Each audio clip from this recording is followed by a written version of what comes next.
Salut, Olivier, cofondateur de Gross Society. On est une agence de media buying qui accompagne des e-commerce, des PME et des startups. On existe depuis 4 ans et on bosse sur des projets comme Payfit, Matera, La Marque en Moins, MyVariation et bien d'autres. Aujourd'hui, on va aborder la question suivante. CPA et ROS cibles sont-elles des stratégies d'enchères utiles ou dangereuses sur Meta? Vous le savez sans doute, sur Google, les stratégies d'enchères basées sur la rentabilité des campagnes sont souvent les plus efficaces. Sur Meta, par contre, le constat n'est pas du tout le même. Pourtant, sur Meta, ces stratégies d'enchères existent aussi. Du coup, on va essayer de voir ensemble pourquoi ces stratégies d'enchères n'occupent pas la même place sur Meta que sur Google, quel est leur intérêt et comment je recommande de les utiliser. Alors déjà, pourquoi personne s'en sert?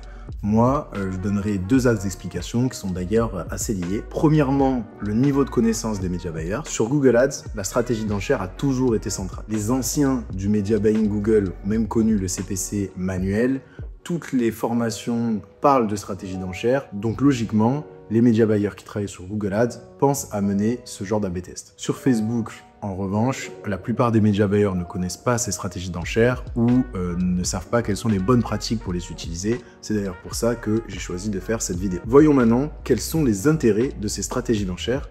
Moi, personnellement, j'en vois deux principaux. Le premier, c'est mieux maîtriser ses risques. Et le deuxième, c'est aller gratter, chercher quelques points de rentabilité supplémentaires à l'échelle d'un compte. Pourquoi est-ce qu'elles permettent de mieux maîtriser son risque? Par définition, ces stratégies d'enchères permettent de limiter la dépense des campagnes lorsque les performances ne sont pas au rendez-vous. Donc quand on connaît son niveau de performance moyen et qu'on paramètre bien ses objectifs cibles, elles permettent de limiter la prise de risque des campagnes pendant une période ou dans un contexte donné.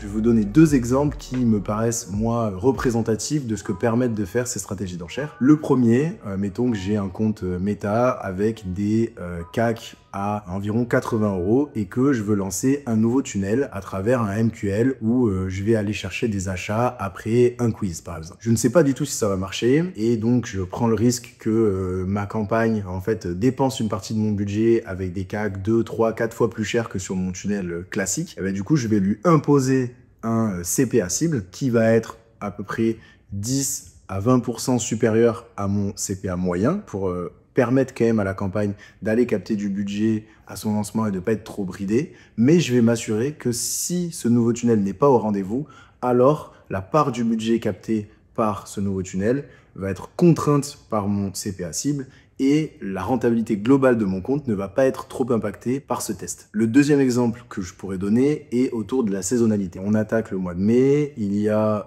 3 ponts pendant le mois de mai. En tant qu'e-commerçant, je sais que c'est des périodes qui sont un petit peu compliquées pour moi. Encore pire si je fais par exemple du B2B.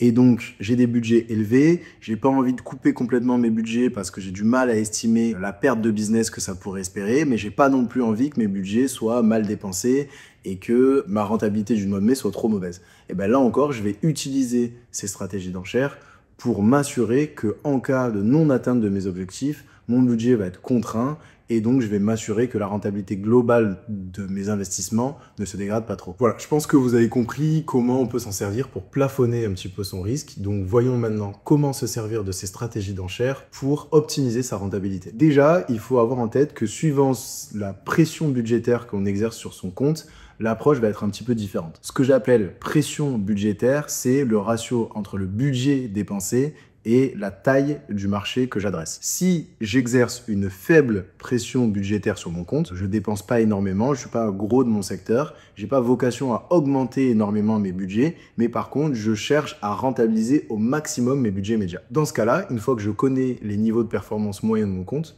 je vais lancer des adsets avec une optimisation au CPA cible ou ROAS cible 10 à 20% plus performant que ce que j'obtiens déjà, pour pousser l'algo à aller chercher quelques points de performance en plus. J'ai déjà mis en place ce test sur une dizaine de comptes et ça fonctionne souvent très bien. En revanche, gardez en tête que le jour où vous souhaiterez augmenter, repartir en scaling, dans ce cas-là, il faudra retirer les CPA cibles avant de le faire pour scaler dans des conditions plus neutres. La deuxième approche est adaptée si vous dépensez suffisamment de budget pour avoir au moins 2 campagnes avec plusieurs adsets par campagne. Donc en gros, à partir de 10-15K de budget. Dans ce cas-là, vous pouvez lancer une campagne avec 3 adsets qui auront respectivement un CPA cible 10, 20 et 30% inférieur à votre CPA de référence. Cette approche a un double intérêt. Elle vous permettra de dépenser une partie de votre budget avec une rentabilité meilleure que la moyenne de votre compte et elle vous permettra de découvrir à partir de quel niveau de CPA Meta est incapable de vous sortir des conversions. Voilà, donc en résumé, ces stratégies d'enchères vous permettront de plafonner votre risque dans certaines situations, améliorer un petit peu la rentabilité de votre compte, mais ce ne sont pas des approches game changer qui viendront complètement transformer les performances de votre compte Meta. Voilà pour moi. Donc si vous avez des retours, des commentaires à faire, une expérience différente de la façon de manœuvrer ces stratégies d'enchères, n'hésitez pas à expliquer tout ça en commentaire. C'est toujours intéressant de débattre. Et sinon, à la prochaine pour une nouvelle vidéo.